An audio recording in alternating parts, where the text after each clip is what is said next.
Welcome to App Stories, a weekly exploration of the world of apps. Today's show is brought to you by Linode and Miro. I'm John Voorhees, and with me, as always, is Federico Vitici. Hey, Federico. Hello, John. How are you? I'm doing all right. Happy Monday to you. It's Thank you. Is it a holiday? No, it's not a holiday. No. We had one of those not too long ago, both in the U.S. and in Italy. We should remind people, because not as many people listen to Mac Stories Unwind yet as they do to App Stories, but obviously there have been a lot of things happening in the United States with the death of George Floyd and the protests and the violence that have come after that. And we addressed that in Unwind last Friday. So if you want to kind of hear what we have to say about that, please go there. We didn't want to not say something here because we know there are a lot of people here who listen to this show that may not listen to Unwind. So, check out Unwind, hear what we have to say, and maybe stick around and listen to the show, because I think you'll like the show as well. Yeah, and check out the show notes from last week for some useful links on how you can help and how you can learn more and absolutely and educate yourself on matters that maybe you're not be necessarily familiar with. Yeah, and I guess I would also mention, too, that last Monday's App Stories, when we published that was actually recorded like 10 days in advance before everything went kind of insane in the United States, which is why we didn't address it last Monday, because I was traveling. It's a long story, but I drove to California and back, and so Federico and I had to do a lot of episodes in advance. I did, and I'm just barely recovered from it even now, but that's kind of the lay of the land. Today, we're going to continue our series on WWDC Wishes. And today, we're going to talk about macOS, Federico, because I know you've got a lot. All right, so I'm leaving, and this is going to be a monologue from John. I know you've got lots of Mac wishes. No, I will be a good friend and a good co-host and participate, because I do have a couple of things I want to say, actually. All right. That's good to hear. And I guess before we get to the actual wishes, I want to address what I've heard a lot about since Catalina came out, and that is the bugs. And I got to say that I don't feel as strongly about this as a lot of people. And I think that's, for whatever reason, I've been fortunate and I have not run into a ton of bugs on Catalina. There were definitely more in the early days when it first came out. Right now, I have no problem with it. I have a hard time relating sometimes to people who are still waiting to whether they should install Catalina or not, when I installed it last June. and I think that at times, I try not to let it, but sometimes maybe it colors my viewpoint a little bit, because it was absolutely a huge mess over the summer when it was a beta. And it was doing all kinds of horrible things to my iCloud drive. Mm-hmm. It's much better now. It doesn't do those things anymore, and I've enjoyed using it. There are a few crazy-making bugs, though.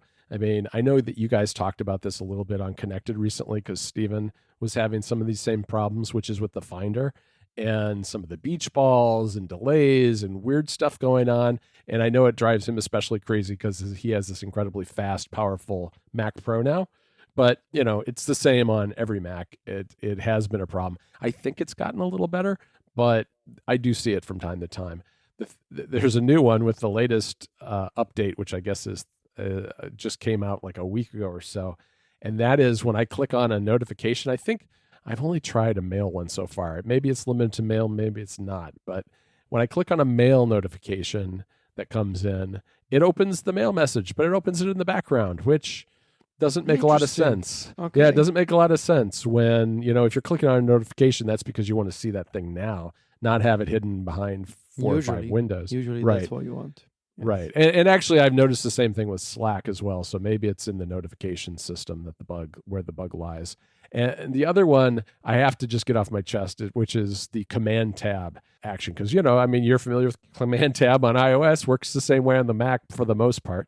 And what happens when you Command Tab on the Mac right now, at least a lot of the time, is that when you release and open the app that you want, it loses the focus, which means that if you're like Command Tabbing back to your text editor to write, you don't have a blinking cursor.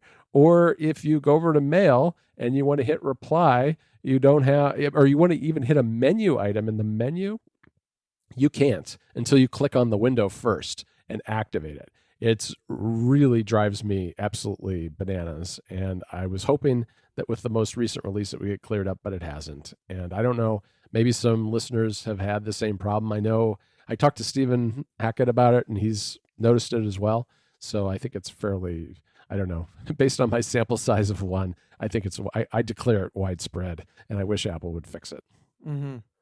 Yeah, I mean, I use my Mac Mini so rarely, and this is not a humble brag, but I really do use it very rarely, that I have not noticed anything particularly bad in terms of like bug fixes and like bugs and issues.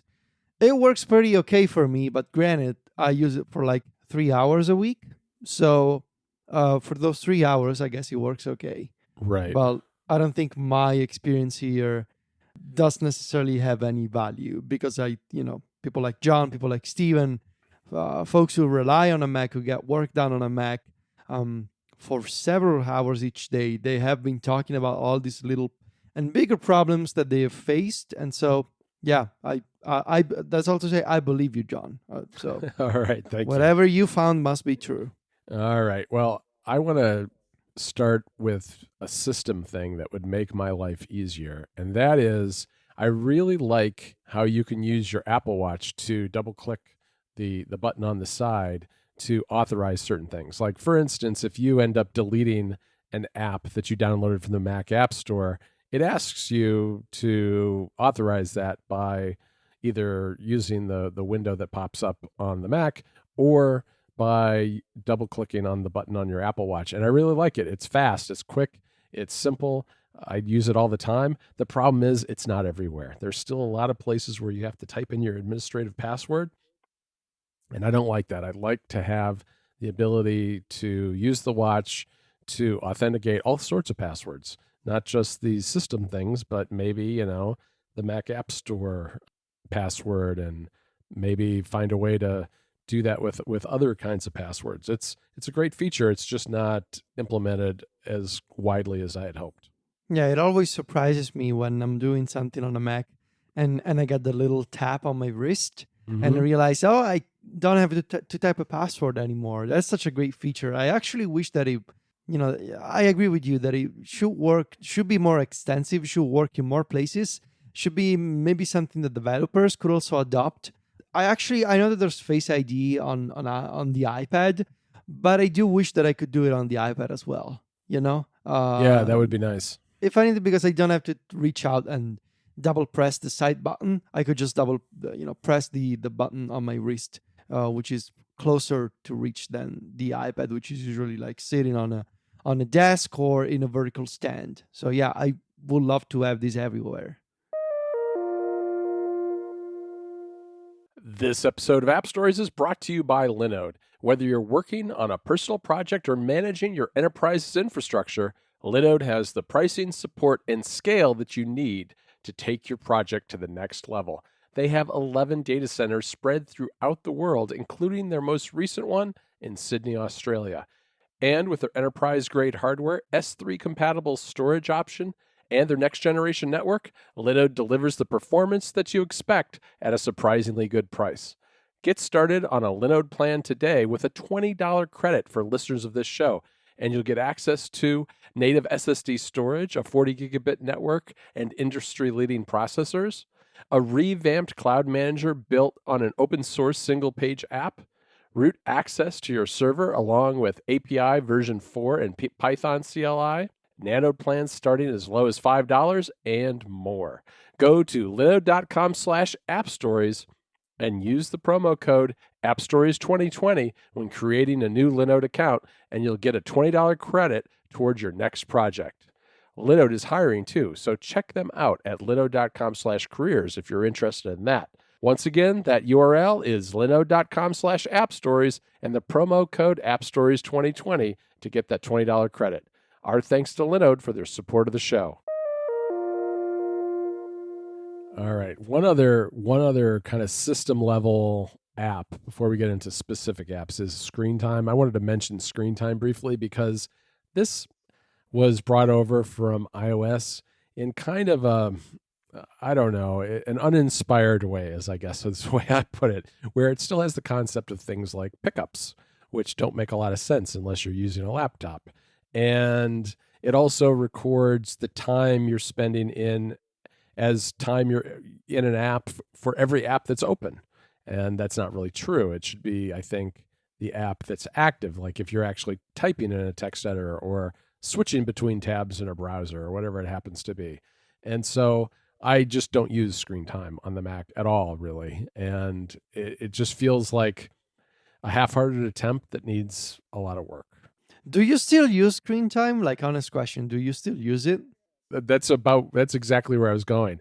I'm Mm, not sure I care a lot, only because I kind of don't. I mean, okay. when those alerts pop up on Sunday morning, I think it is, I'll occasionally tap on it and see and look at it and say, oh, I spent 12% more time on an iOS device this week. Like, okay. I mean, I don't dig in very deep.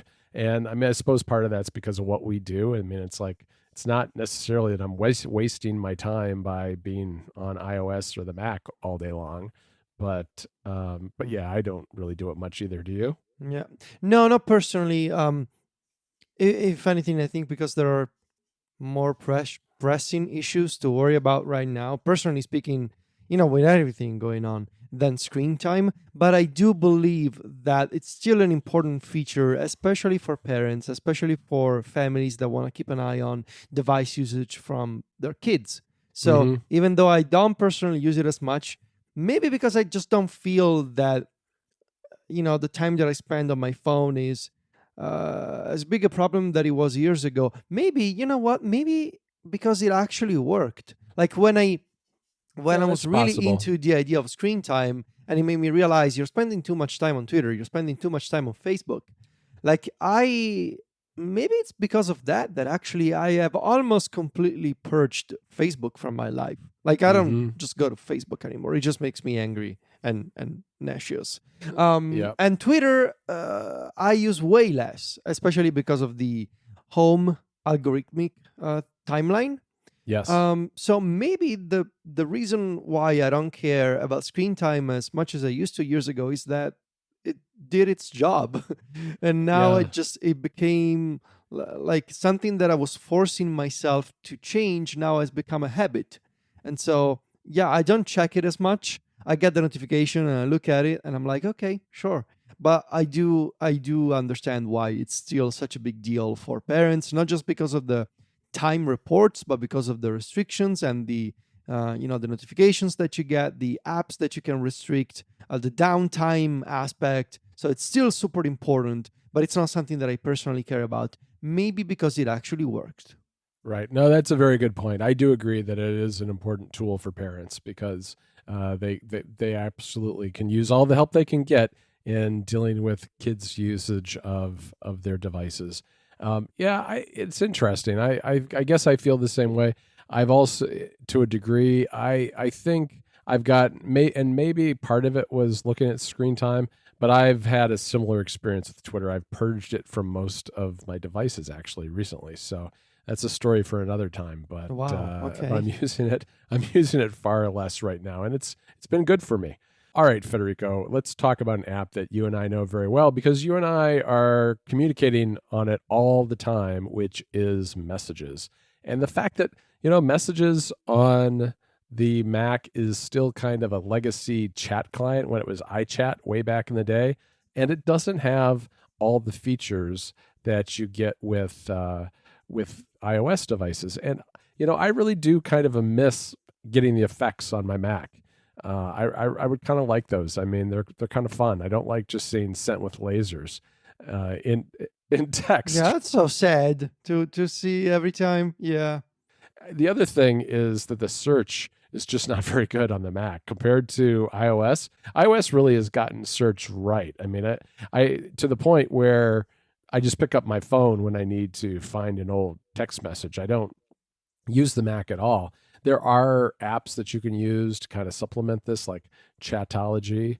Mm. That's an app that I've used in the past, but it really should be built in. It really should allow you to find that stuff really easily right on the Mac and built into the app itself.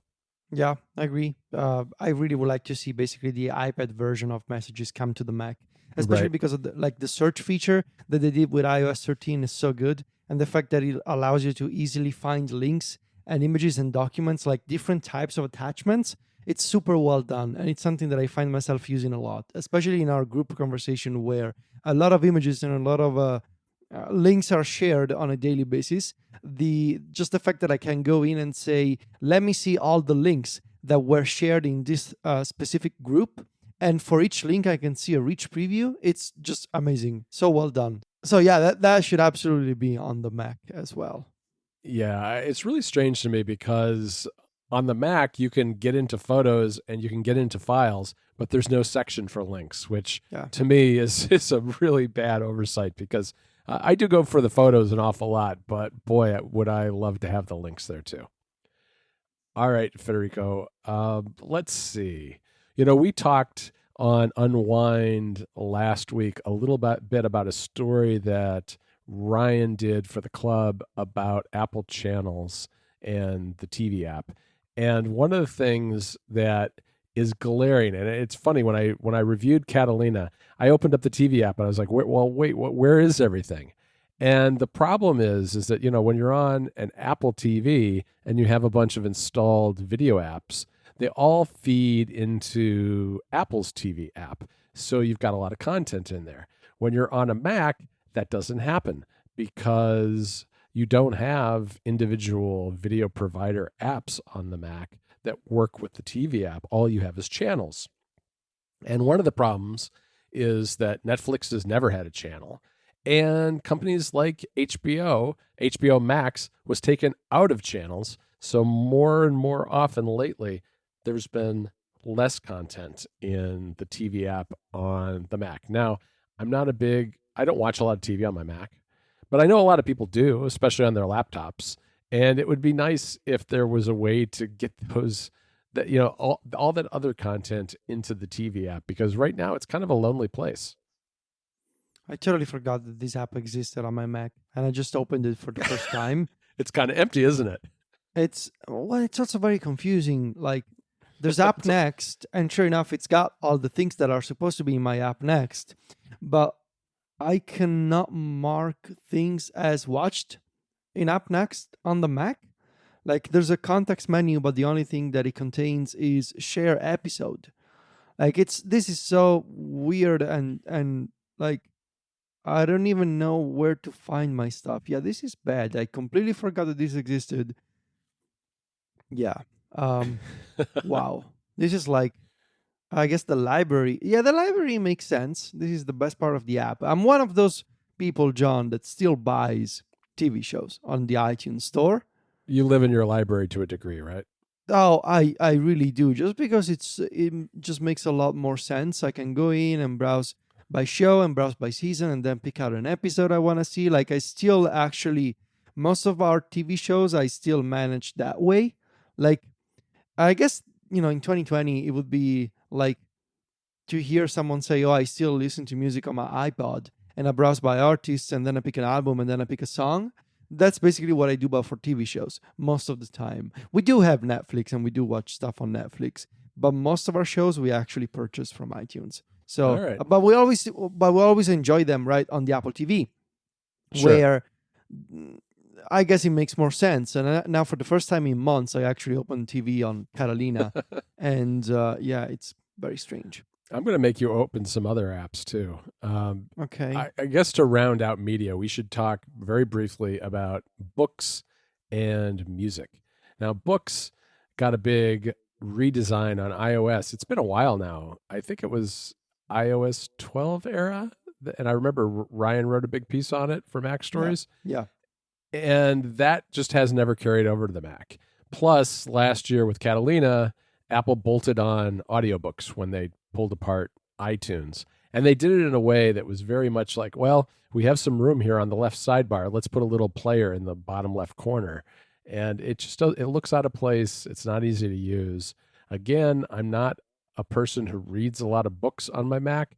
On the other hand, there is a place for it, I think, especially for reference books. Like say you're you're a programmer and you're working on an app and you want to have reference materials, the Books app is a great way to do that, but it needs a little more spit and polish.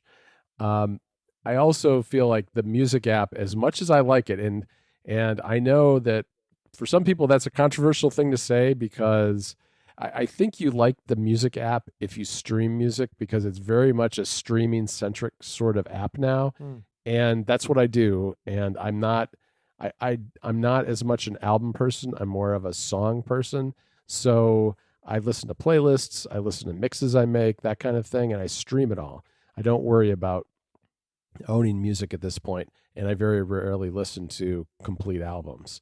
That said, as much as I like the design of the music app and the way it works for streaming, it's very, very buggy. I mean, if I let it sit for, I listen to a lot of music as I work. And so if I started at the beginning of the day with music and I pause it and I go off and do something and I'm not back at my desk for a few hours, I come back, it just won't play the music. I have to quit the app and reopen it. It just will not reconnect to whatever the stream was. And, I also have some problems sometimes with switching outputs now and then, whether it's, a HomePod or a pair of speakers or whatever it happens to be. It just feels like that app under the hood is still an app kit. It's basically iTunes. Somehow it's still iTunes. Right. It's still iTunes with stuff stripped out of it and a new UI. And while I totally understand why that's the case, I also feel like that the creakiness that we had with the last version of iTunes remains in music to a degree. And I wish, one of my wishes is for that just to get tightened up. I don't think there's a lot of functionality that needs to change, but I really would like it to work much more reliably than it does today on the Mac. Yeah. Yeah, I listen via the music app for those few minutes every time before we do a show, either on App Stories or Connected or Adapt. And as I wait for my other co-hosts to show up on Skype, I open music and I listen to something. And every time I think in those few minutes, this is the time that I will be able to finish a song in time, but it never is. So I always need to stop because somebody's calling me on Skype. But all this to say that, yes, I agree. It's not a great experience. I guess something that I really like about music on the Mac, though, that is still not possible on iOS, is the fact that I can create smart playlists. Oh, sure. That's still exclusive to music. I guess it's nice that it now has top-level sections for Apple Music pages, like For You, Browse, and Radio. Like, that's nice that, before you could get to those pages, but you had to use the iTunes UI, which was trickier to get to. And now they're up in the sidebar, which I prefer. This episode of App Stories is brought to you by Miro. Miro is the online whiteboard that brings teams together. Their infinite canvas is perfect for brainstorming, making mock-ups, organizing files, and managing complex projects. They even have templates to help you get started quickly. On top of that, you can actually host meetings in the same frame as your collaborative whiteboard, which is super handy because it means you can discuss the items as you go. I've had a lot of projects at Mac Stories before, whether it's designing a change to the website or working on an ebook, where we just exchange screenshots back and forth and it becomes a long, tedious project. It would have been perfect to use Miro for that sort of thing. Miro has over 5 million users and 80% of the Fortune 100 companies use the service. Those are some pretty impressive numbers. And Miro can integrate with programs you already use, things like Google Drive, Dropbox, Jira, Slack, and a whole lot more. Start collaborating for free when you sign up for an account at Miro.com/appstories. That's Miro.com/appstories to sign up for a free account with unlimited team members. Go there now and check it out. That's Miro.com/appstories. Our thanks to Miro for their support of the show. This is not related to anything any particular wish that I have for music on the Mac, but I just thought I would mention it here while we're talking about Apple Music and the Music app. Something horrible has happened, John. What? To my Shazam integration with Apple Music. Okay. I have recently discovered and maybe this happened to some other App Stories listeners. If it did, and if you were able to find the solution, please let me know because it's driving me crazy. I have 2 separate My Shazam Tracks playlists. So My Shazam Tracks would be the playlist that is automatically created by Shazam in Apple Music, and where songs that you Shazam are automatically saved into. Well, I now have 2 playlists of that nature, but I don't know which one. So turns out I only have one Shazam playlist right now, but it has lots of duplicates in it, which is kind of odd. I don't know. Maybe it's base 64. I don't know. Maybe I should just go back and use SoundHound or some other Shazam alternative. Yeah, I you don't know. should. I don't know. should. Anyway, I'm sorry about that. That's okay. That was a little bit of a tangent, but we'll allow it. You know, the other thing related to music is handoff. Boy, I wish I could hand off with a Mac. I mean, I can take my phone when I walk in the house and tap it on my HomePod and continue my music there. I can't do that with my Mac. And it has, similar technology in it in terms of Bluetooth and Wi-Fi and whatever else it is that Apple's using for these proximity handoffs, but you can't do it with a Mac, and I wish you could.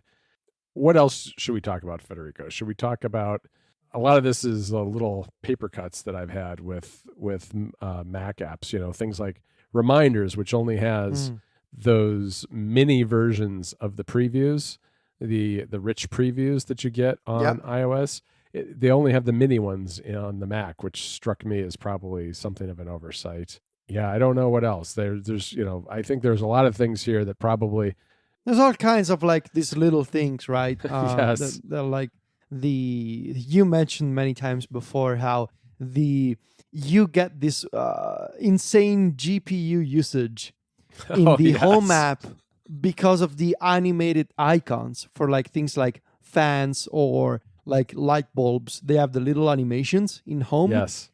And on your computer, you get this like GPU spikes when those animations kick in. It's crazy. I mean, look, I have a Mac Mini and it does not have a powerful GPU. I get it, but this is a little tiny icon in the Home app. That's a little icon that's spinning a fan. I guess big picture, without getting too lost in the weeds with these little things, is that I really want to see Apple push Catalyst forward this year. Yeah, I was very enthusiastic about Catalyst when it came out, and I remain enthusiastic about it, and I'm optimistic. I mean, I think Apple has given us just enough to remain optimistic. I had those moments early in the cycle of Catalina where I started to doubt whether Apple was really committed to it because, it turns out there are quite a few limitations in it. It's not that easy. In some respects, it's very easy to make a Mac app using your iPad app. In other ways, it's very hard to. And I think it's hard in a lot of ways to make those Mac apps feel like they're native Mac apps and not feel like a bolted-on iPad app. And there are developers who are doing very good work with Catalyst and have worked very hard, but I think their job has been made a little too difficult. And that's to be, I guess, understood to a degree because this is a very immature technology. But we really need, I think, at WWDC to see more standard controls built into Catalyst, more ways for developers to bring over their iPad apps and make those customizations, whether it's in the toolbar or the menuing system or whatever it happens to be, so that they can make those apps feel and work as well as possible on the Mac and not just feel like kind of Mac extras. Yeah. And after that lull we had a bunch of apps that came out right away, including some really interesting and innovative apps in the fall. And then it was really quiet for a while because, all the developers had so much to deal with last year with iOS 13 and other things that a lot of them didn't get to it. And when all the issues started cropping up, I think a lot of them put it on the back burner. But more recently, we're starting to see a lot more people dive into it and do a lot of interesting work. So I think if we get some progress on the underlying technologies at WWDC this year, there's a real opportunity here for people to kind of jump on that bandwagon and to create some momentum behind the technology and get some new interesting apps on the Mac. Yeah, agreed. And there's two sort of big picture ideas that I want to share quickly. One of them, obviously, is shortcuts on the Mac. I really would love to see the shortcuts app on the Mac. Not as a replacement for maybe Automator or Apple Script right now, but maybe as an addition and as a new automation utility that carries over all the best features from iOS and iPadOS, which is the ability for everybody to make their own automations visually with a drag and drop environment. Maybe eventually shortcuts should replace Automator. But I think at least initially, I would like to see Apple maybe offer actions inside of shortcuts on the Mac to let you execute Automator workflows or Apple scripts sort of as a bridge, right? To be able to use shortcuts to run some of your existing and older automations. And then eventually with time, maybe shortcuts can replace Automator and can become the new default automation and scripting solution on the Mac. But I think it would make total sense to have shortcuts on the Mac with some Mac exclusive features. So for example, you could maybe create quick actions for the Finder using shortcuts on the Mac. Or maybe you could do something like, what's the name of the utility that you recently reviewed? Service Station? That lets you create your own custom entries for the context menu. Maybe those sort of custom extensions could be created by everybody in shortcuts. You could use that on the Mac to make your own little additions to the context menu. And I think it would make a lot of sense to have shortcuts on the Mac, especially in the context of universal apps. So the fact that you can now have the same app on the iPhone, the iPad, and the Mac, if that app support shortcuts, and if shortcuts was available on the Mac as well, and if all your shortcuts synced with iCloud, of course, then the same shortcut, the same custom shortcut that you created that took advantage of one particular action provided by a third-party app, it will work on all platforms because of shortcuts, iCloud, and universal apps. So I think that would make a lot of sense. And finally, I would say I would love to continue seeing, this focus on feature parity and making sure that all Apple platforms have access to the same features and the same apps and the same services. One obvious candidate here is TestFlight. I think it's absurd at this point that there's still no TestFlight on the Mac, and there's no way for developers to easily invite testers and other people to test a beta app on a Mac and to easily install that beta on a Mac. I think it's incredible, not in a good way, that we still have to provide developers with things like unique identifiers if you want to test a beta for a third-party Mac app on a machine that is not iOS or iPadOS. So TestFlight on the Mac would make absolute sense. And maybe this is the effect of the lockdown and the pandemic, but I think something that a lot of people have noticed is that Macs don't really have good webcams built in. And I think it would make total sense, especially considering that there's some kind of precedent for this. If Apple allowed you to natively use an iPhone or an iPad as a native webcam for your computer, for your Mac. There's third-party utilities that do this today, but I shouldn't have to use a third-party utility. I can already use my iPhone as a camera for when I'm scanning documents. So on the Mac, you can say, use iPhone as camera. And every time you want to scan a document, the Mac can actually talk to your iPhone and open the camera. You can scan a document with the iPhone's camera, and the document gets saved on the Mac. And the technology exists, and I think it would make total sense in 2020 for Apple to say, we now let you use any iOS device or any iPadOS device as a webcam for your computer. Yeah, I agree completely with that. There's definitely should be more feature parity across all the platforms. Well, Federico, I think that's a really good place to stop for today. We are going to do one more episode of our WWDC Wishes, which is going to be the iOS Wishes. So that's coming up. Mm-hmm. I want to thank our two sponsors again for today, and that is Linode and Miro. And of course, you can find me and Federico over at macstories.net. Federico is on Twitter and Instagram, where he's at Vitici. That's VITICCI. And I'm at John Voorhees. JOHN VOORHWS. Talk to you next week, Federico. Ciao, John.